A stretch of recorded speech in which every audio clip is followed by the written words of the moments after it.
بسم الله الرحمن الرحيم. الحمد لله رب العالمين، وبه نستعين على أمور الدنيا والدين، والصلاة والسلام على أشرف الأنبياء والمرسلين، نبينا وحبيبنا محمد وعلى آله وأصحابه الكرام أجمعين. أما بعد، الحمد لله. tunaendelea na semina yetu maalumu kwa wanawake wa Kiislamu wa hapa Moshi, semina yenye kuitwa Dawratu Ummul Mu'minin Aisha النسائية المنعقدة في رحاب مركز الإمام مقبل رحمه الله.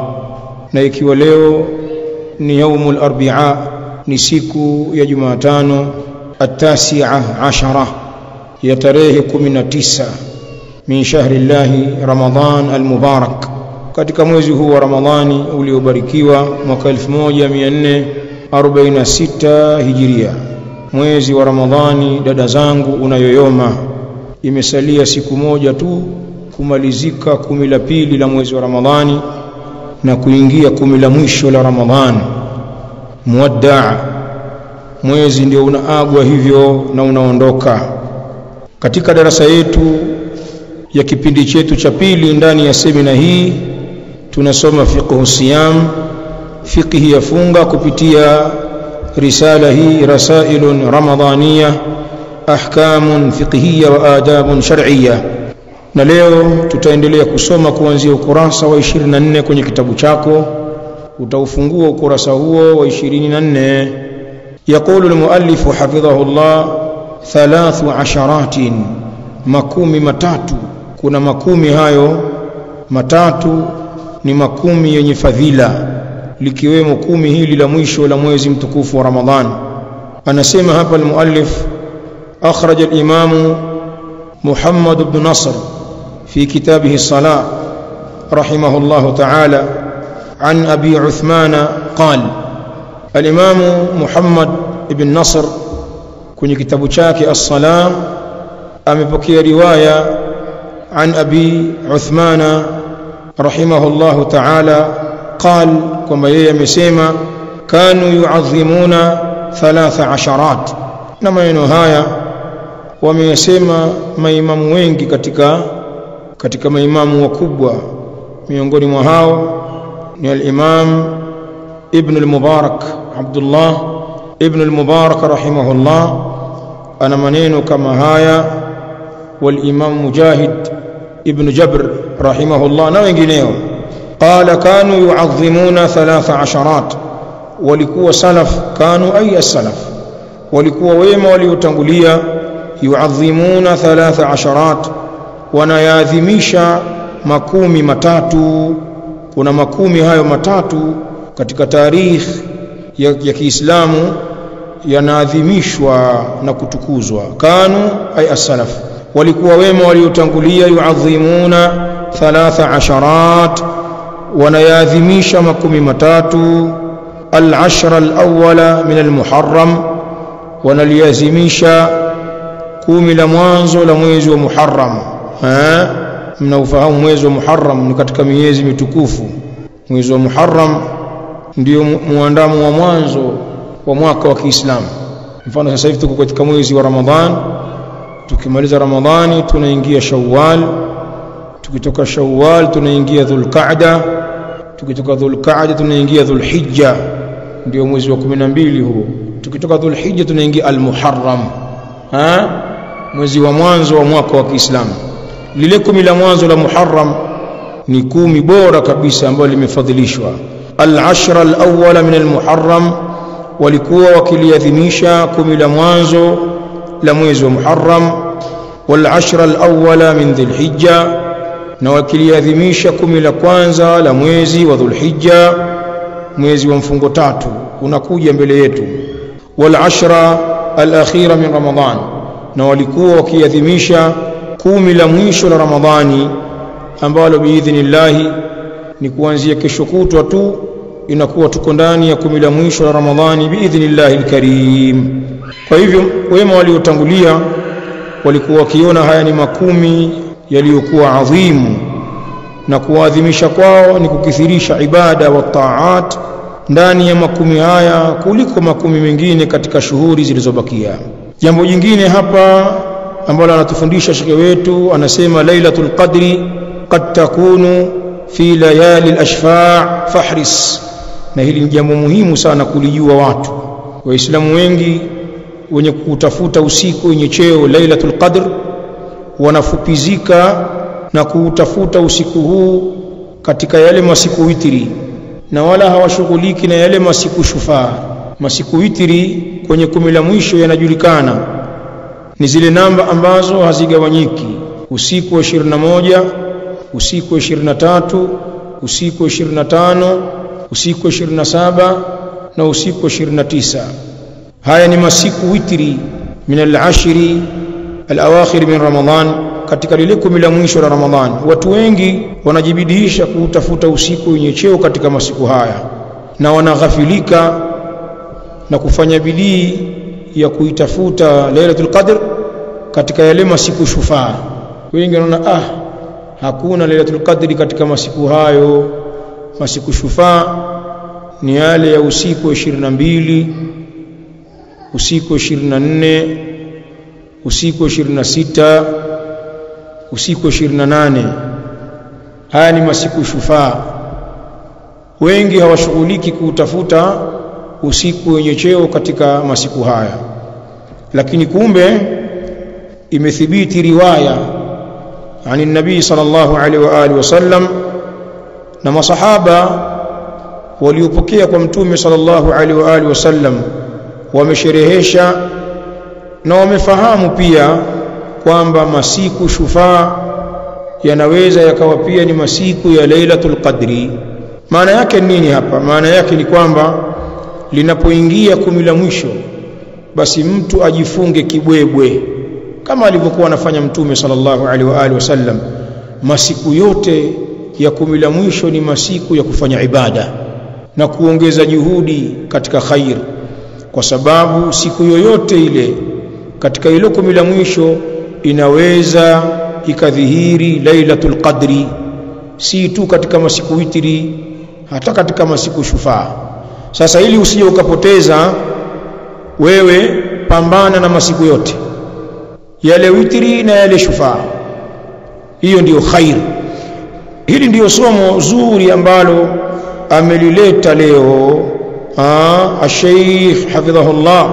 Anatuambia Lailatul Qadri, usiku wenye cheo, qad takunu fi layali al-ashfa', unaweza ukawa katika masiku ya shufaa, katika zile nyusiku, katika nyusiku za shufaa, sio nyusiku za witri tu, hata katika nyusiku za shufaa. Fahris, basi fanya pupa wewe Muislamu. Sheikh al-Islam Ibn Taymiyyah rahimahullah amefanya mahesabu mazuri sana kwenye kuyaainisha haya masiku ya shufaa na masiku ya witri. Sheikh al-Islam Ibn Taymiyyah rahimahullah amefanya hesabu nzuri kabisa ambayo inabainisha muradi wa hadithi hizi. Watu wengi wametatizika kwenye kuhesabu masiku haya. Kwanza, haya masiku ya Lailatul Qadr nataka mfahamu, natoa maelezo kwanza ili tukisoma muelewe. Nataka mfahamu kwamba haya masiku ya Lailatul Qadri ambayo yanapatikana kwenye 10 la mwisho la Ramadhan ni mamoja ni masiku witri au masiku shufaa, huwa yanahesabiwa kwa kuzingatia siku zilizobakia. Yamepewa majina kwa kuzingatia siku zilizobakia. Kuna usiku unaitwa at-tasi'a, mwingine unaitwa as-sabi'a, mwingine al-khamisa, mwingine athalitha. Haya ni majina ya usiku hao, usiku wa Lailatul Qadr. Ukisikia at-tasi'a ni ule usiku ambao zimebakia siku 9 kumalizika Ramadhani, wanahesabu kilichobaki. At-tasi'a bimaana zimebakia siku 9 kumalizika Ramadhani. Sasa ukisema zimebakia siku 9 kumalizika Ramadhani, itakuwa ni usiku wangapi? 21. Hesabu mnajua, nataka mjibu, msijifanye hamjasoma. Haya, ukisema zimebakia siku 7 kumalizika Ramadhani, ina maana usiku ni usiku wa tarehe ngapi? 23. Ahsantun. Wakisema al-khamisa bimaana zimebakia siku 5 kumalizika Ramadhani, itakuwa usiku huo ni usiku wa tarehe ngapi? Wa 25 huo. Na wanasema athalitha, usiku ambao zimebakia siku 3 kumalizika Ramadhani, huo ni usiku wangapi huo? 27. Hizi ndio zile al-awtar al-mashhura fi al-ashr al-akhir min Ramadhan. Hizi ndio zile siku witri zilizokuwa mashuhuri zaidi katika 10 la mwisho la Ramadhani, na wengine katika wanawachuoni wanaingiza usiku wa 29. Kwa hivyo ukisikia at-tasi'a, as-sabi'a, al-khamisa, ath-thalitha, hapa panahesabiwa siku zilizobakia kumalizika Ramadhani. Ukihesabu hivyo utapata hesabu ya masiku witri. Kadhalika hata pale ambapo wanapohesabu kwa masiku shufaa, haya ni masiku witri, wanazingatia hivyo hivyo kuzingatia masiku yaliyobaki. Na ndio maana kuna at-tasi'a na kuna as-sabi'a na kuna al-khamisa katika masiku shufaa. Kuna at-tasi'a na kuna as-sabi'a na kuna al-khamisa pia katika yale masiku shufaa. Mfano wanasema usiku wa 22 wanauita at-tasi'a ukihesabu kwa shufaa, kwa maana utaanza kuhesabia hiyo siku ya 22 yenyewe, siku ya 22 yenyewe. Kadhalika as-sabi'a ni usiku wa 24 kwa kuhesabu kwa shufaa. Kadhalika al-khamisa ni usiku wa 26 kwa kuhesabu kwa shufaa. Wanahesabu hivyo. Sasa ambacho watakiwa kielewe hapa, vipi utahesabu kwa shufaa na vipi utahesabu kwa witri. Sheikh al-Islam Ibn Taymiyyah rahimahullah amelidadavua jambo hili kwa elimu kubwa sana. Anasema ikiwa Ramadhani ni siku 30, idha kana Ramadhanu 30, ikiwa Ramadhani ni siku 30, basi utahesabu masiku ya Lailatul Qadri ya shufaa kama ifuatavyo. Usiku wa 22 utakuwa ni at-tasi'a. Ikiwa Ramadhani ni siku 30, basi usiku wa 22 ya Ramadhani ambao ni usiku shufaa huo, 22 siyagawanyika, huo ni usiku shufaa. Usiku wa 22 ndio utakuwa usiku zilizobakia 9. Wewe hesabu 22 mpaka 30, unapata siku ngapi? 22, 23, 24, 25, 26, 27, 28, 29, 30. Siku ngapi umepata hizo? Siku 9. Naam. Ramadhani ikiwa ni siku 30, basi usiku wa 22 ndio at-tasi'a ukihesabu kishufaa. Kadhalika usiku wa 24 ndio unaitwa as-sabi'a ukihesabu kishufaa. Ikiwa Ramadhani ni 30, anza kuhesabu hiyo 24, utaona zimebakia ngapi? 24, 25, 26, 27, 28, 29, 30. Utaona siku 7. Kadhalika usiku wa 26 wanauita al-khamisa ukihesabu kishufaa. Ikiwa Ramadhani ni 30, kwa hiyo hesabu utaona 26, 27, 28, 29, 30, unapata siku 5. Kwa hivyo ukihesabu kishufaa na Ramadhani ikawa siku zake ni 30, basi usiku wa tarehe 22 ndio unaitwa at-tasi'a, na usiku wa tarehe 24 ni as-sabi'a, na usiku wa 26 ni al-khamisa.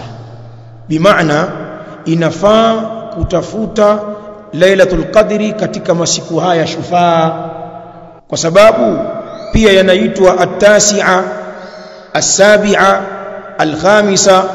Kwa hivyo usiku wa 22 ni usiku shufaa, wafaa kutafuta Lailatul Qadri.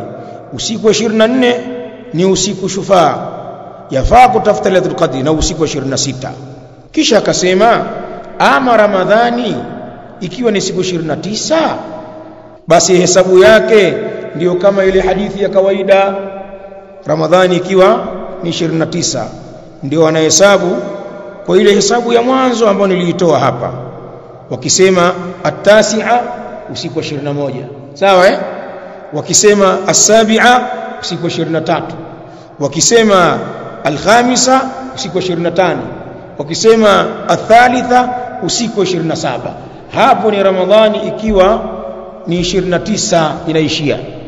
Kwa hivyo Sheikh al-Islam Ibn Taymiyyah rahimahullah yataka kidogo umepitia angalau senti kayumba kidogo, ndio unaweza Sheikh amekwenda kwa hesabu hapo. Kwa hivyo Ramadhani ikiwa inatimia siku 30, basi ukisikia at-tasi'a ni usiku wa 22, ukisikia as-sabi'a ni usiku wa 24, ukisikia al-khamisa ni usiku wa 26, na hizo ni namba shufaa.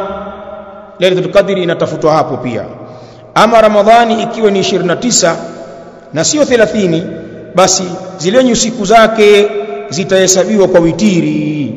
Ukisema at-tasi'a siku 9 zilizobakia, ina maana ni usiku wa 21 hapo, ikiwa Ramadhani itaisha kwa 29.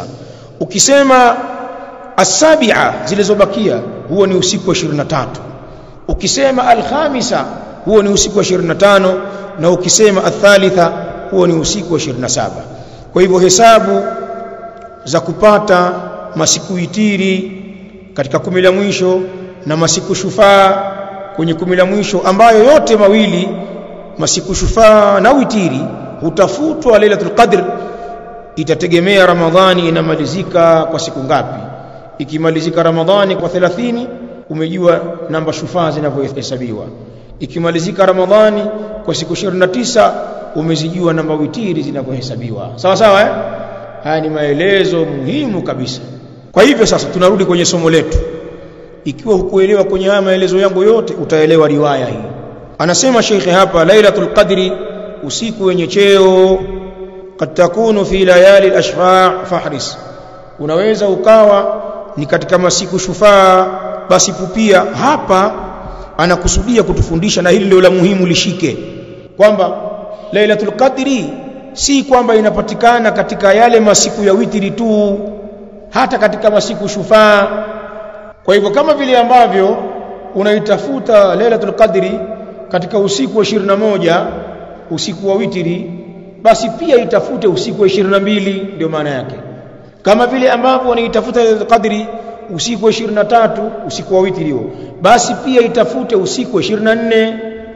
Kama unavyoitafuta usiku wa 25, basi pia itafute usiku wa 26.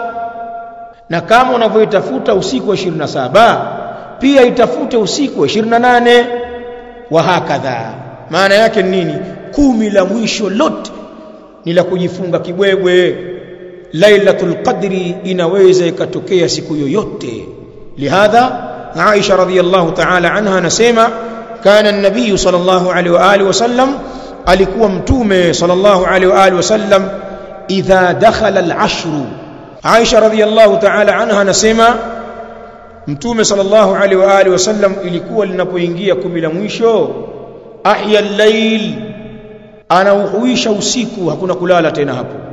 Inakuwa mtume alayhi salam anatumia usiku wake wote kufanya ibadat, bali wa aiqadha ahlahu, na anawaamsha watu wake wa nyumbani, wake zake, watoto wake, watumishi wake, anawaamsha kwa ajili ya kufanya ibada.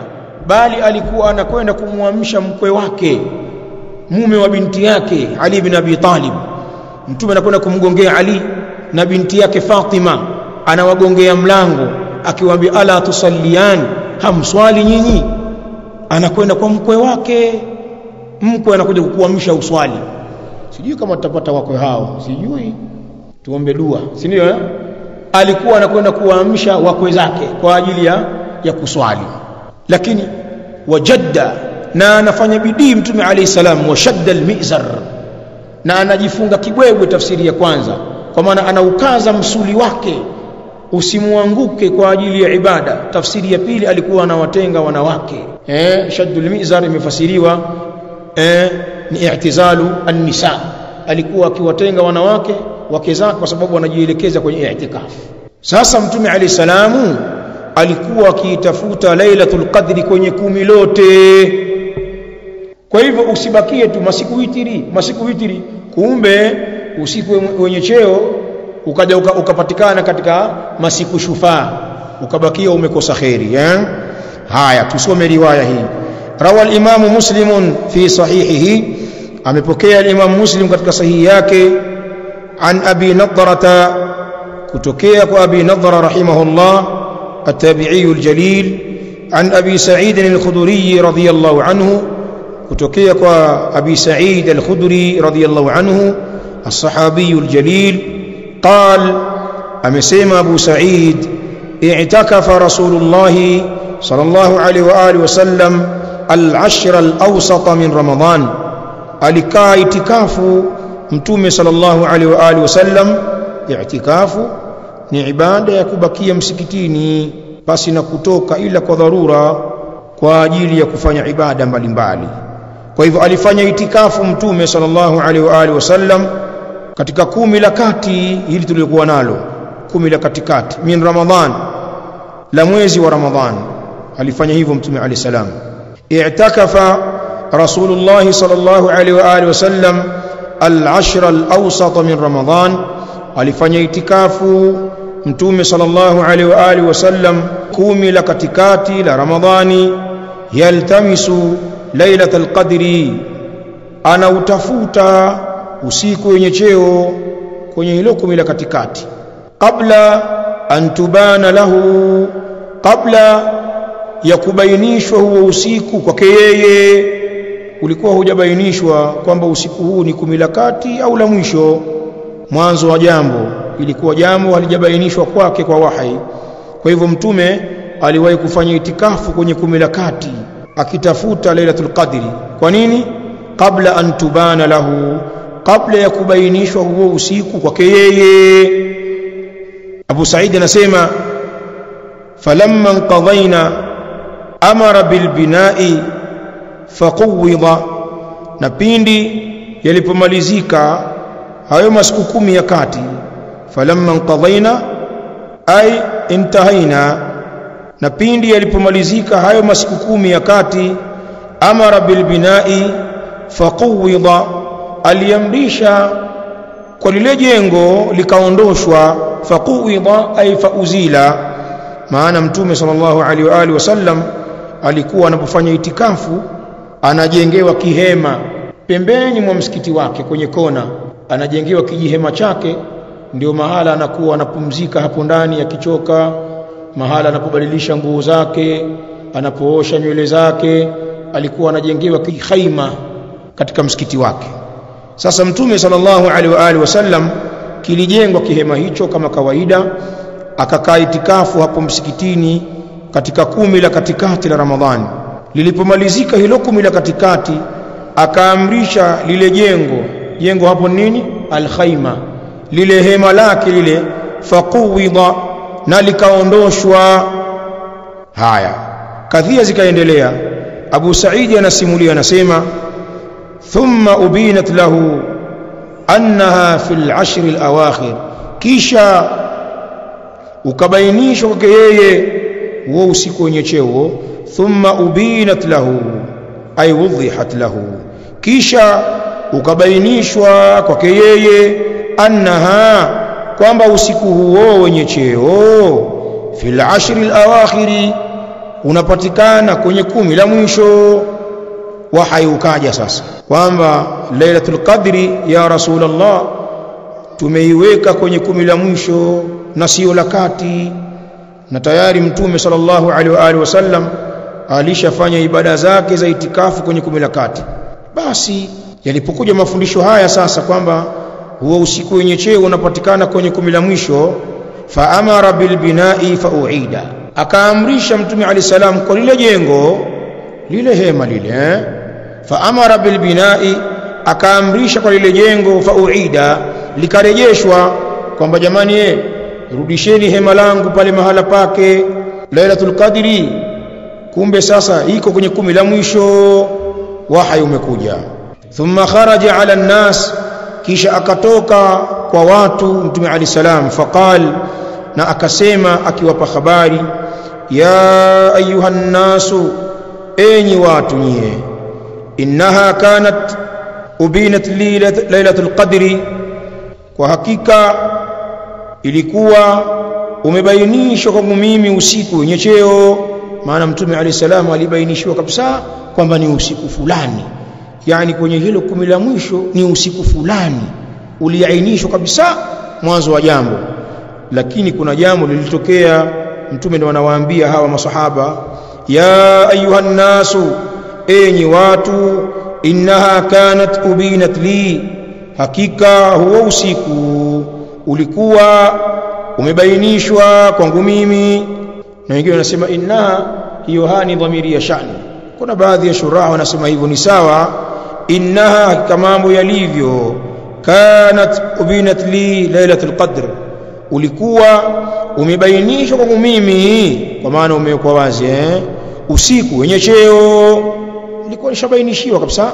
Wa inni kharajtu, na hakika mimi nilitoka, liukhbirakum biha, kwa ajili nikupeni habari nyinyi kwa usiku huo. Ilikuwa nimetoka nije niwaambieni, jamani usiku wa Lailatul Qadr ni usiku fulani, kwa hiyo watu wakae tayari kuusubiri. Nilikuwa nimetoka kwa ajili nikuambieni kwa usiku huo. Wa inni kharajtu liukhbirakum biha. Sasa nini kimetokea? Fajaa rajulani, na wakaja watu wawili, yahtaqani ay yakhtasimani, wanagombana. Wakaja watu wawili huko na ugomvi wenyewe, ndio wametuletea nuksi hii na balaa hili la khairi kuondoshwa. Fajaa rajulani, kwa sababu madhambi yana nuksi, shum adh-dhunubu shum. Fajaa rajulani, na wakaja watu wawili, yahtaqani ay yakhtasimani, wanagombana. Ma'ahuma ash-shaytanu, yuko pamoja na watu wawili hao shaitani kawapambia, ikawa wanagombana katika usiku ule. Kwa sababu ya dhambi hili Mtume alayhi salamu anasema, fanusituha, nikasahaulishwa usiku huo kabisa. Nilikuwa nishaambiwa ni usiku fulani, lakini kwa sababu ya dhambi la ugomvi ambao umefanywa na watu fulani wawili waliokuja katika usiku huu, wana shaitani wao watatu, fanusituha, nikasahaulishwa usiku huo mimi. Sasa Mtume alayhi salam anawapa maelekezo ya jumla bila kuainisha usiku huo kwa kuutaja kwa jina. Anaambia faltamisuha, na utafuteni sasa huo usiku wenye cheo, fil ashri al-awakhir min ramadhana, katika 10 la mwisho la Ramadhani. Sasa toeni bidii ya kutafuta huo usiku wenye cheo kwenye 10 lote la mwisho la Ramadhani. Sasa akawaambia, na hapa ndipo utapokuja kuijua ile hesabu yetu 9 7 5 inahesabiwaje. Kuna hesabu ya kishufaa na kuna hesabu ya kiwitiri, si ndio? Hesabu ya kishufaa ni mwezi wa Ramadhani ukiwa 30. Hesabu ya kiwitiri ni mwezi wa Ramadhani ukiwa 29. Sawa sawa? Naam. Hapo sasa. Haya, Mtume akamwambia faltamisuha, na utafuteni huo usiku wenye cheo, fil ashr al-awakhir min ramadhana, katika 10 la mwisho la Ramadhani. Iltamisuha fi tasi'ati, utafuteni katika masiku 9 yaliyobakia, wasabi'ati, na 7 yaliyobakia, wal khamisati, na 5 yaliyobakia. Zikitajwa hizo siku anamaanisha siku zilizobaki kumalizika Ramadhani, ndivyo zinavyohesabiwa. Sasa hapa ndo tutajua sasa hizi 9 zilizobaki, 7 zilizobaki, 5 zilizobaki zimehesabiwa kwa mtindo wa witri au kwa mtindo wa shufaa. Kwa sababu hadithi hii kwa riwaya ya Abi Sa'id yaonyesha kwamba usiku wenye cheo unapatikana katika namba shufaa. Ndio hadithi hii sasa. Kwa tafsiri ya Abu Sa'id utaisikia tafsiri yake mwenyewe mpokezi wa hadithi. Kwa hivyo iltamisuha, utafuteni huo usiku wenye cheo, fitasiati, katika siku 9 zilizosalia, wasabi'ati na siku 7 zilizosalia, walkhamisati na siku 5 zilizosalia. Qal, akasema arrawi an abi Sa'id wa huwa Abu Nadra, nikasema mimi, ni huyu mpokezi anayepokea riwaya hii kwa Abu Sa'id, naye ni Abu Nadrata. Qultu, nikasema, anauliza ya Aba Sa'id, ewe Aba Sa'id, innakum a'lam bil adad minna, hakika nyinyi maswahaba nyinyi, a'lamu ni wajuzi zaidi, bil adadi kwa idadi, minna kuliko sisi. Nyinyi mnajua zaidi idadi iliyotajwa hapo, hiyo at-tasi'a nini, wasabi'a nini, walkhamisa nini, nyinyi mwajua zaidi. Na kweli as-sahaba a'lamu an-nas min hadhihi al-umma bi sunnati an-nabi sallallahu alaihi wa alihi wasallam. Abu Sa'id akalikubali, akamwambia qala ajal, akamwambia ndiyo, ni kweli kabisa, nahnu ahaqqu bidhalika minkum, sisi ni wenye haki zaidi wa kulijua hilo kuliko nyinyi. Sisi tumekuwa na mtume alayhi salam akitufundisha kwa maneno yake na vitendo, tukimuona live kwa macho yetu. Bila shaka watakuwa hawa wana maarifa makubwa zaidi kuliko wengine. Qala ajal, akasema ndiyo, nahnu ahaqqu bidhalika minkum, sisi ni wenye haki zaidi kwa hilo kuliko nyinyi. Qal, akasema yani Abu Nadra, qult matasi'atu was-sabi'atu wal-khamisatu, ni nini sasa hiyo 9 na 7 na 5? Namba hii nini maana yake? Namba gani hizi? Qal, sasa angalia Abu Sa'id anazitafsiri hizi kwa shufaa, sio kwa witiri. Qal, akasema Abu Sa'id, idha madat 21, pindi ukipita usiku wa 21, ambao sisi tunauita ni usiku gani? Usiku wa witiri huo, ndio tunauita wa witiri sisi huo. Usiku wa 21 witiri jamani, usiku wa witiri. Sasa Abu Sa'idi anasema idha madat 21, ukipita usiku wa 21, fallati taliha, basi ule usiku wenye kufuatia 22 ambao ni usiku wa 22, wa hiya tasi'atu, huo ndio 9 iliyobaki. Usiku wa 22 ndio 9. Haya sasa, kwa mtaalamu wa hesabu Sheikh al-Islam Ibn Taymiyyah katuambia 22 itakuwaje 9? Ni pale utakapohesabu Ramadhani ni siku ngapi? 30. Kwa hiyo ikiwa ni 30, usiku wa 22 itakuwa zimebakia siku 9. Hesabu kuanzia 22 mpaka 30, unapata ngapi? 9. Tumehesabu wote hapa? Naam, siongei tena hapo. Wale walioelewa wataelewesha, wale zero wenzangu kwenye hesabati, wale walikuwa wakichora duara, mtawaelewesha huko. Haya, asema idha madat 21, pindi ukipita usiku wa 21, fallati taliha, na ule wenye kufuatia 22, ambao ni usiku wa 22, wa hiya tasi'a, nao ndio at-tasi'a. Fa idha madat 23, na ikipita siku 23, kwa maana usiku wa 23, fallati taliha, na ule ambao unafuatia, ambao ni usiku wa 20 ngapi? Ambao unafuatia 23, siku 24. Ahsantum. As-sabi'a, huo ndio wa 7. Fa idha mada 25, na pindi zitakapopita siku 25, fa idha mada 25, na pindi ikipita siku 25, naweza kuhesabu kwa usiku, ni usiku 25, kwa maana tarehe 25 ikipita, fallati taliha, basi ule usiku wenye kufuatia huo 25, al-khamisa, ndio ambao unaitwa al-khamisa. Usiku unaofuatia 25, usiku wa 20 ngapi? Usiku wa 26 ndio al-khamisa huo. Hesabu hii ya shufaa kwamba at-tasi'a ni usiku wa 22, wasabi'a ni usiku wa 24, wal khamisa ni usiku wa 26. Hesabu hii ni pale ambapo utakadiria kwamba Ramadhani ni siku ngapi? Siku 30. Ahsantum. Kwa hivyo masiku haya shufaa yatakuwa ndio masiku ya kutafuta Lailatul Qadri. Adhim. Tafsiri ya nani hiyo? As-sahabiyul jalil Abu Sa'id al-Khudri radhiyallahu anhu. Na ndio kichwa cha habari cha Sheikh, Lailatul Qadri qad takunu fi layali al-ashfa'i fahris. Sifikiri ni witri tu, sio fi layali al-witri fakat. Naam, hilo la witri lipo na hili lipo.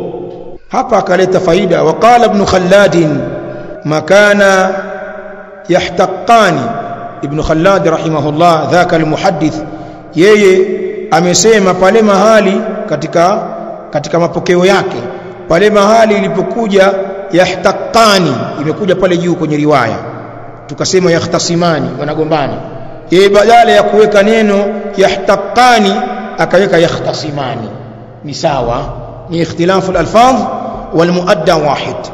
Sasa msikilize mtaalam wa hisabu. Qala ibn Taymiyyah rahimahullah, amesema ibn Taymiyyah rahimahullahu ta'ala, fa'ala hadha, na juu ya hili juu ya riwaya hii, idha kana ash-shahru 30, pindi ukiwa mwezi ni siku 30, yakunu dhalika layali al-ashfa', basi linakuwa hilo la usiku wenye cheo. Yakunu dhalika, linakuwa hilo la usiku wenye cheo, layali al-ashfa', ni katika usiku shufaa. Nani anasema hivyo?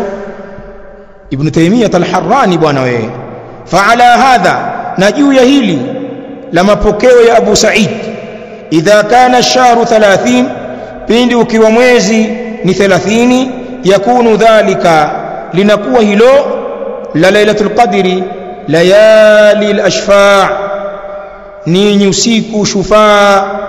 Watakunu, na zinakuwa hizo usiku al-ithnain wa 20, inakuwa usiku wa 22, tasi'atan tabqa, ndio 9 zilizobakia kama tulivyoona. Wa lailatu 24, na usiku wa 24, sabi'atan tabqa, unakuwa ndio siku 7 zilizofanyaje, zilizobakia kama tulivyohesabu, kama vile ambavyo inakuwa 6 wal 20 khamisatan tabqa, inakuwa ndio siku 5 zilizobaki. Wa hakadha. Umeelewa maana ya Sheikh Islam Ibn Taymiyyah namna ya kupata yale masiku ya Lailatul Qadri kwa shufaa, yakaitwa tasi'a, yakaitwa sabi'a, yakaitwa khamisa. Tasi'a ni usiku wa 22 kishufaa, sabi'a ni usiku wa 24 kishufaa, na khamisa ni usiku wa 26 kishufaa. Kisha Sheikh Islam akaendelea kukazia baada ya kuleta utaalamu huo, wa hakadha fassarahu Abu Sa'id al-Khudri fi al-hadith as-sahih, na kama hivi amefasiri jambo hili Abu Sa'id al-Khudri radhiyallahu anhu fi al-hadith as-sahih. Si unaona Abu Sa'id al-Khudri, tumesoma riwaya hapo, usiku wa 22 ameuita at-tasi'a, si ndio? Na usiku wa 24 akauitaje? As-sabi'a. Ndivyo hivyo walivyofasiri Abu Sa'id. Sheikh Islam anasema, wa hakadha aqama an-nabiy sallallahu alaihi wasallam fi shahri, na ndio kama hivyo alisimama Mtume alayhi salam, kwa maana kwenye itikafu yake, fi shahri, katika mwezi, kama inavyosema riwaya ya Abi Sa'id. Mtume alayhi salam alisimama hivyo, na Abu Nadra alipouliza hiyo hesabu, Abu Sa'id ndio akaitoa hesabu ya as-sabi'a, hesabu ya at-tasi'a was-sabi'a wal-khamisa, akaitoa kwa masiku shufaa Abu Sa'id. Kwa hivyo ndivyo alivyosimama Mtume alayhi salam. Wa hakadha aqama an-nabiy sallallahu alayhi wasallam fi shahr, na kama hivyo alisimama Mtume sallallahu alayhi wasallam katika mwezi wa Ramadhani kwa masiku shufaa pia. Kisha anakwambia, wa in kana ash-shahru 29, na ikiwa mwezi sasa ni siku 29, kana at-tarikhu bil baqi, itakuwa tarehe ni kwa namna iliyobakia ile tunayojua sisi sasa. Tukisema lailatul tasi'a, tunakusudia witiri sasa, kwa maana ni usiku wangapi? Wa 21, hesabu ile nyingine. tukisema lailatu as-sabi'a al-baqiya tunakusudia usiku ngapi? 23. tukisema al-khamisa usiku ngapi huo? wa 25. tukisema athalitha 20 ngapi huo? 27. Sasa hii ni hesabu iliyobakia ya kawaida hapa, ikiwa Ramadhani ni 29. Naye anasema hivyo Sheikh al-Islam bin Taymiyyah. Kwa hivyo kuna namna ya kuhesabu haya masiku ya Lailatul Qadri kishufaa na kiwitiri. Kishufaa ni hivyo tulivyopita, na kiwitiri ni vile tunavyojua. Tulikuwa tunajua hilo jambo. Wenyewe tunasema Lailatul Tasi'a, usiku ambao zimebakia siku 9. Tunajua ni 21. Lailatu as-sabi'a, usiku uliobakia siku 7, tunajua ni 20 ngapi hiyo? 23. Tukijiambia wenyewe lailatu al-khamisa, usiku ambao zimebakia siku 5, ni ngapi huo? 25. Tukiambiana lailatu thalitha, usiku ambao zimebakia siku 3, ni 20 ngapi hiyo? Na ukizihesabu hizi 21, 23, 25, 27 zote ni witiri. Hizo zote nini? Ni witiri. Sasa Sheikh anasema fayambaghi, na inatakikana. Huyu ni Sheikh al-Islam bin Taymiyyah, huyu baada ya kudadavua hisabati hapo. Fayambaghi, na inatakikana an yataharraha, au tafute huo usiku wenye cheo, almu'minu, mu'min, fil ashr al-awakhir jami'ihi, katika 10 la mwisho lote. Fil ashr al-awakhir jami'ihi, katika 10 la mwisho lote. Ndio sawa, jitahidi kutafuta usiku wenye cheo. Sheikh al-Islam Ibn Taymiyyah rahimahullah anasema katika 10 lote la mwisho ni mamoja ndani ya nyusiku witiri au ndani ya nyusiku shufaa. Hadha huwa as-sawab. Sheikh al-Islam yazungumza katika Majmu'ul Fatawa, juzuu ya 25, sahifa ya 283 mpaka 285. Sheikh ameweka azwi hapo, ukitaka unarejea. Adhim jiddan. Sasa darasa ya kesho insha Allah, kwa sababu muda wetu ulikwenda sana leo, Allahu almusta'an, darasa hili lilikuwa linahitaji utulivu sana.